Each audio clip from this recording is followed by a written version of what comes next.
Bonjour, bienvenue dans la référence de la loi islamique. Dans ce qui suit, nous allons étudier les lois qui concernent les femmes. Dieu Tout-Puissant a dit, et parmi ces miracles, et qu'il a créé pour vous, de vous-même, des femmes, afin que vous puissiez vous y attacher et a créé entre vous amour et miséricorde. Dieu Tout-Puissant a dit vrai. Les droits de la femme. Les femmes ont droit à l'éducation, à la justice et à l'héritage. Elles ont le droit de posséder, d'acheter et de vendre et d'effectuer des transactions financières. Elles ont également le droit d'être bien traitées par leur mari, qui doivent assurer leur subsistance du mieux qu'ils peuvent. Dieu Tout-Puissant a également ordonné à leur mari de les faire profiter de ce qu'elles désirent, autant que possible. Les devoirs de la femme. Une femme musulmane doit obéir à son mari ou à son tuteur et aider son mari dans sa maison et dans l'éducation de ses enfants. Elle n'a pas le droit de s'interdire à son mari, sauf pour un motif légitime, tel que les menstruations ou la maladie. Dieu interdit à la femme de cacher ce que Dieu a créé dans son ventre si elle croit en Dieu et en le jour du jugement dernier.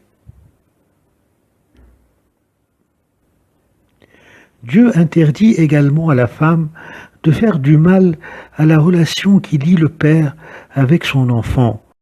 Elle doit éviter l'immoralité et tout chemin qui y mène.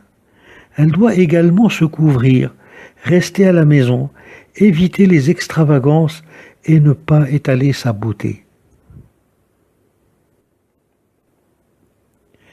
Les exigences du mariage.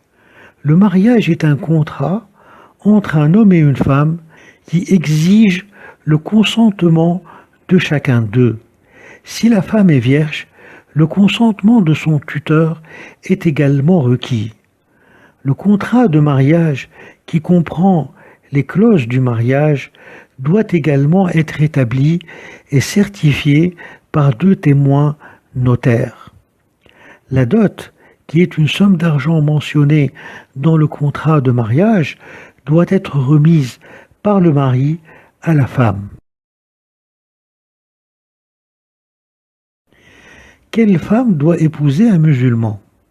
Un musulman ne doit épouser qu'une femme musulmane chaste ou la chaste de l'une des religions du livre. Il est possible d'épouser jusqu'à 4 femmes au maximum, à condition qu'elles soient d'accord et qu'elles soient traitées équitablement. Et s'il est impossible à un musulman d'épouser une femme selon la loi musulmane, alors il peut utiliser son argent avec des filles croyantes. Dieu Tout-Puissant a dit « Et quiconque d'entre vous n'est pas en mesure d'épouser pendant longtemps des femmes chastes et croyantes, alors il peut utiliser son argent avec des filles croyantes. » Dieu Tout-Puissant a dit vrai. Les interdits du mariage.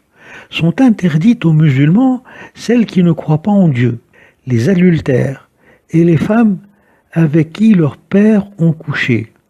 Elles leur sont interdites leur mère, fille, sœur, tante paternelle, tante, fille du frère, fille de la sœur, les mères qui les ont allaitées, sœurs par l'allaitement, les mères de leurs femmes et les filles de leur épouse.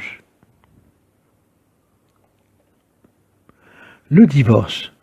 Le divorce est la dissolution du lien du mariage et la résiliation de son contrat, ce qui est détesté dans l'islam. Il doit être accompagné d'un présent. Le divorce n'a lieu que par le mari ou le juge, à la demande de la femme. Le divorce est permis 2 fois, à moins que la femme épouse un autre homme. Les femmes doivent également respecter le délai d'attente. La période d'attente est la période qu'une femme attend pendant laquelle il ne lui est pas permis de se marier après le décès de son mari ou la survenance d'un divorce. La garde des enfants. Dieu Tout-Puissant a dit « Les mères allaitent leurs enfants pendant 2 années complètes pour celui qui veut terminer l'allaitement. Et le père de l'enfant doit subvenir à leurs besoins selon les usages. » Dieu Tout-Puissant a dit vrai. Et Dieu a interdit de faire du mal à une mère en utilisant sa relation avec son fils. Dieu interdit également à une femme qui a la garde d'un enfant de faire du mal à son père en utilisant l'enfant sous sa garde.